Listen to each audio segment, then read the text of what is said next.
Shalom, selamat hari Minggu anak-anak. Puji Tuhan bertemu kembali di acara Bible Story untuk cerita Alkitab kita di hari Minggu 20 September 2020. Bagaimana kabar semuanya? Sehat dan kuat karena Tuhan Yesus. Yes, yes, yes. Oke, sebelum kita mulai mendengarkan firman Tuhan, kita awali dengan doa. Anak-anak kami semua lipat tangannya, tutup matanya, kita berdoa. Terima kasih Bapa dalam surga untuk anugerah-Mu. Terima kasih untuk kesempatan yang indah pada hari ini. Kami boleh mendengarkan firman-Mu Tuhan. Berkati kami yang akan mendengarkan firman-Mu, berkati telinga dan hati kami, sehingga firman Tuhan yang akan Tuhan sampaikan kepada kami pada hari ini boleh kami terima dengan sukacita, menjadi benih yang subur di dalam hati kami, sebagai tanah yang subur. Berkati dan urapi guru kami Bapa yang akan menyampaikan firman-Mu. Tuhan, Kau berkenan atas hidupnya, pakai mulut dan pikiran dan hatinya untuk menyampaikan isi hati-Mu, firman Tuhan yang hidup. Terima kasih Bapa yang baik, kami siap untuk mendengarkan firman-Mu. Di dalam nama Yesus kami berdoa, amin. Oke, sekarang kita buka Alkitabnya dari 1 Yohanes 4 ayat 7 sampai 8, 2 ayat ya. Sudah dapat semuanya? Oke, kita baca. 1 Yohanes 4 ayat 7 sampai 8. Saudara-saudaraku yang kekasih, marilah kita saling mengasihi, sebab kasih itu berasal dari Allah. Dan setiap orang yang mengasihi lahir dari Allah dan mengenal Allah. Barang siapa tidak mengasihi, ia tidak mengenal Allah, sebab Allah adalah kasih. Oke, luar biasa firman Tuhannya. Hari ini judulnya Tuhan adalah kasih. Nah, anak-anak, sebelum ke konteks judul Tuhan adalah kasih, Ibu mau mengingatkan kembali tentang cerita firman Tuhan yang judulnya Tuhan adalah perlindunganku dan Tuhan adalah gembalaku. Ingat ya, di nats Alkitab kita waktu Tuhan adalah perlindunganku yang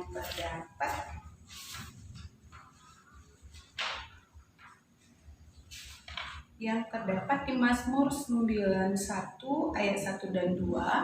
Saat itu kita baca ya di sampai ayat 1 sampai 8. Nah, di sana Alkitab berkata bahwa Tuhan memberikan janji perlindungannya kepada orang yang hatinya melekat kepada Tuhan dan mengenal nama Tuhan. Tuh. Oke, Tuhan perlindunganku, janjinya akan diberikan kepada orang yang hatinya melekat kepada Tuhan dan mengenal nama Tuhan. Ya, kita garis bawahi mengenal nama Tuhan. Lalu di cerita Alkitab kita minggu sebelumnya, Tuhan adalah gembala yang baik. Terdapat di mana kemarin?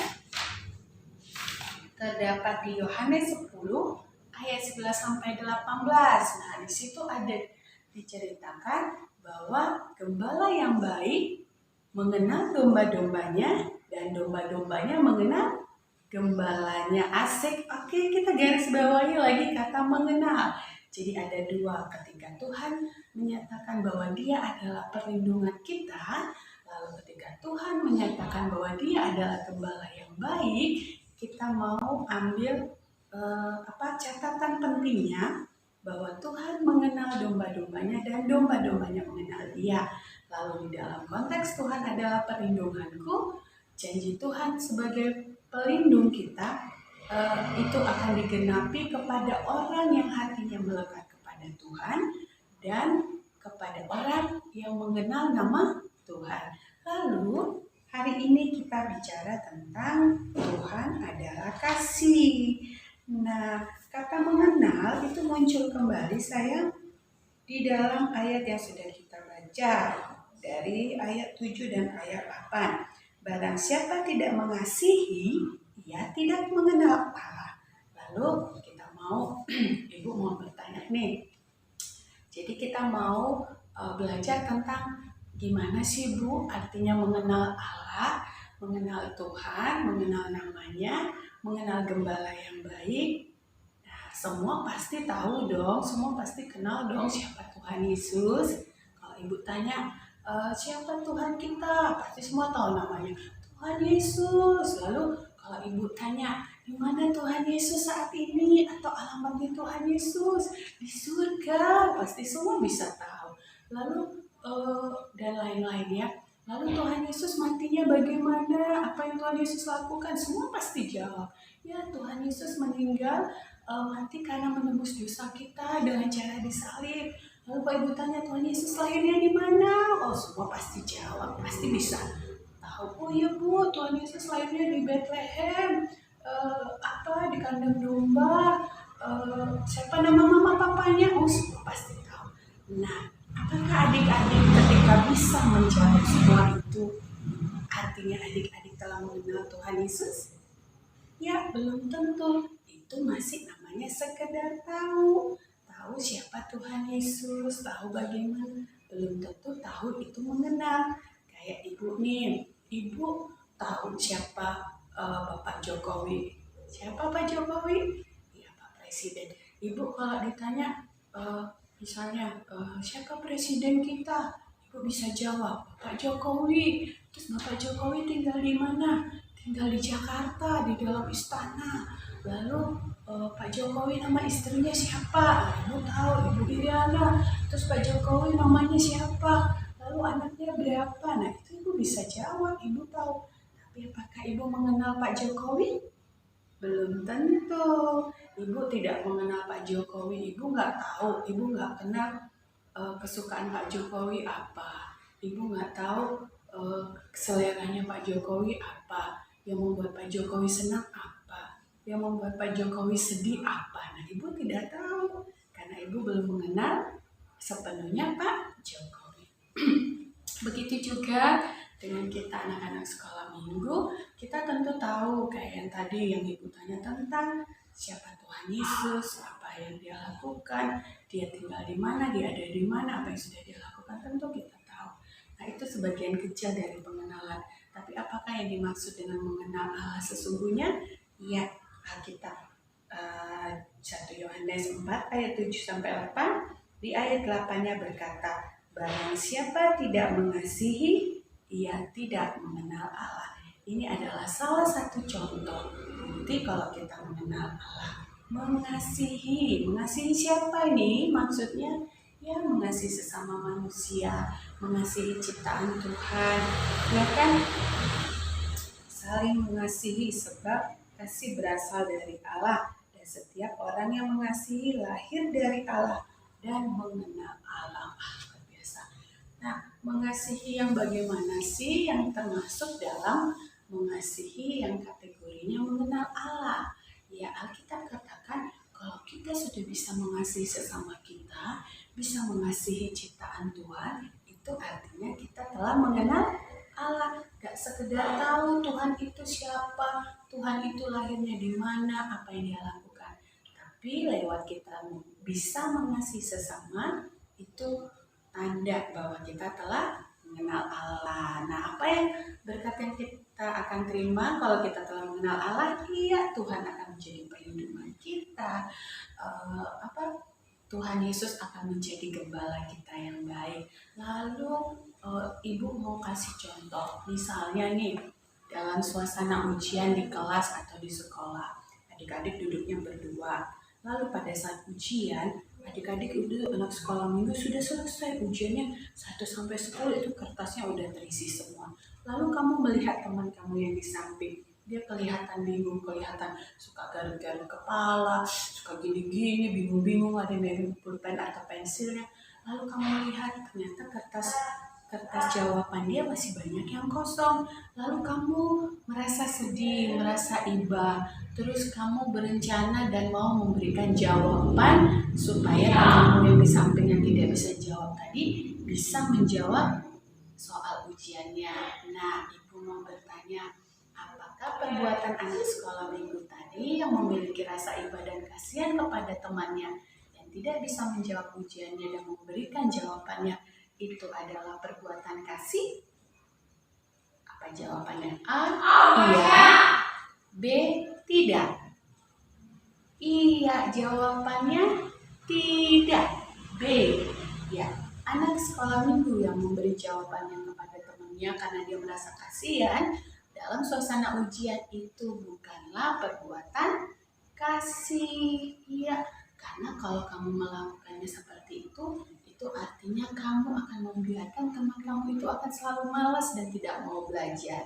Karena di dalam ujian sudah jelas peraturan yang diberikan oleh guru, tidak boleh nyontek, tidak boleh memberi jawaban atau meminta jawaban kepada teman. Nah, itu kamu melanggar perintah atau aturan ya. Nah, itu bukanlah perbuatan kasih. Itu bukanlah praktek mengenal Allah. Karena yang kamu lakukan perbuatan kasihnya bukan atas kehendak Tuhan atau tidak berkenan kepada Tuhan. Perbuatan kasih yang bagaimana, Bu? Yang harus kita lakukan tanda kita mengenal Allah, tanda kita mengasihi sesama kita. Iya, misalnya ada anak sekolah minggu, di sekolahnya ada temannya kayak tadi ada kiriman video dari kawan-kawan yang menyatakan dia punya temannya ada nggak punya jajan, lalu dia kasihan, dia kasih sebagian uang jajannya untuk temannya supaya temannya bisa jajan. Nah, itu perbuatan kasih yang sesuai dengan kehendak Tuhan karena ada buah roh di dalamnya yaitu kemurahan. Apalagi contohnya, misalnya ada anak sekolah minggu yang tidak mau membuli atau mengejek temannya. Nah, itu perbuatan kasih. Ada anak sekolah minggu yang mau membantu orang tuanya, terus tidak melawan ketika disuruh. Nah, itu juga contoh perbuatan kasih kepada orang tua. Nah, tanda kamu mengenal Allah. Ya, begitulah contoh atau contoh atau pengertian dari mengenal Allah. Selain kamu tahu siapa Tuhan Yesus, tinggalnya di mana, apa yang dia lakukan, kebaikan dan kemurahannya. Lalu satu hal lagi, praktek dari mengenal Allah adalah kita anak-anak sekolah minggu harus bisa dan mampu mengasihi sesama sesuai kehendak Tuhan, sesuai dengan perintah Tuhan. Jadi mengasihi dengan cara yang benar ya, itu adalah tanda kamu mengenal Allah. Jadi gak bingung lagi kan? Jadi mengenal Allah tidak hanya sekedar tahu siapa Allah itu, tapi harus kamu wujudkan dalam bentuk mengasihi sesama. Kita baca kembali di ayat 7-8. 1 Yohanes 4 ayat 7-8. Saudara-saudaraku yang kekasih, marilah kita saling mengasihi, sebab kasih itu berasal dari Allah. Dan setiap orang yang mengasihi lahir dari Allah dan mengenal Allah. Barang siapa tidak mengasihi, ia tidak mengenal Allah, sebab Allah adalah kasih. Nah, siapa yang saat ini, kalau ibu tanya nih, cek diri sendiri, apakah aku mengenal Allah? Ya, sudah tahu jawabannya kan? Sudah tahu ukurannya bahwa kamu mengenal Allah atau tidak? Ya, apakah kamu domba yang baik? Karena gembala yang baik mengenal domba-dombanya dan domba-dombanya mengenal gembalanya. Nah, kalau kamu domba yang baik, kamu mengenal Tuhan Yesus, lalu kamu melakukan atau mengasihi sesamamu, mengasihi ciptaan Tuhan, mengasihi orang tua, mengasihi teman, guru, dan lain sebagainya, orang-orang yang di sekitar kamu. Lakukan praktek kasih sesuai dengan firman Tuhan, sesuai dengan perintah Tuhan, dan jangan lakukan kasih yang salah kayak tadi teman suasana ujian ngasih contekan, ngasih jawaban kepada teman, itu salah. Ada yang berbohong kamu tutup-tutupin karena biar misalnya temannya berbohong biar temannya jangan dimarahin mamanya, lalu kamu juga tutup-tutupin kesalahan kawannya. Nah, itu juga akan mengasihi dengan cara yang benar ya. Puji Tuhan untuk firman Tuhan pada hari ini. Semoga anak-anak semakin mengerti arti mengenal Tuhan ya, mengerti dan melakukan firman Tuhan. Dengan cara mengasihi, kita telah mengenal Allah karena Allah adalah kasih. Dan kasih itu berasal dari Allah. Ketika kita mampu mengasihi dengan cara yang benar, Allah telah mengerjakannya lewat hidup kita. Ada pribadi Roh Kudus yang menolong kita sehingga perbuatan kasih yang berasal dari Allah itu boleh kita lakukan ya anak-anak. Puji Tuhan untuk firman Tuhan pada hari ini. Iya. Kiranya Tuhan menyertai dan mengajari kita untuk semakin mengasihi Allah, mengenal Allah, sehingga janji firman-Nya menjadi milik kepunyaan kita semua. Puji Tuhan, kita akan tutup Bible Story pada hari ini. Kita akhiri dengan doa. Lipat tangannya, tutup mata, kita berdoa. Puji Tuhan, kami mengucap syukur buat kebaikan-Mu Bapa, buat firman-Mu yang luar biasa, yang hari ini menyapa kami, yang terus mengajari kami untuk menjadi anak sekolah minggu yang mengenal Tuhan dengan benar. Engkau Allah yang telah melindungi kami, Engkau Allah yang telah menjadi gembala yang baik atas hidup kami. Tuhan, ajari kami untuk semakin mengasihi-Mu dan mengenal pribadi-Mu lebih lagi, dengan cara kami mampu dan terus mengasihi orang-orang di sekitar kami, mengasihi sesama kami, mengasihi orang tua kami, teman kami, keluarga kami, bahkan musuh kami sendiri akan kami kasihi, karena itulah perintah dan ajaran-Mu. Terima kasih Bapa yang baik buat anugerah-Mu, terima kasih untuk firman-Mu. Ya Allah Roh Kudus, tolong kami, biar firman yang telah kami dengar berbuah di hati kami, menjadi iman yang bertumbuh subur, berbuah di dalam kehidupan kami. Tolong kami Allah Roh Kudus untuk melakukan firman-Mu dalam kehidupan kami sehari-hari. Terima kasih Allah, Engkau yang telah mengajari kami, mengoreksi hidup kami lewat firman-Mu yang hidup. Terpuji mulialah nama-Mu Bapa. Kami bersyukur untuk firman-Mu pada hari ini. Terima kasih Tuhan, layakkan kami untuk menerima, layakkan kami untuk terus mengucap syukur karena firman-Mu yang telah Kau sampaikan kepada kami. Terpuji mulialah nama-Mu Bapa, di dalam nama Yesus kami berdoa. Amin. Shalom.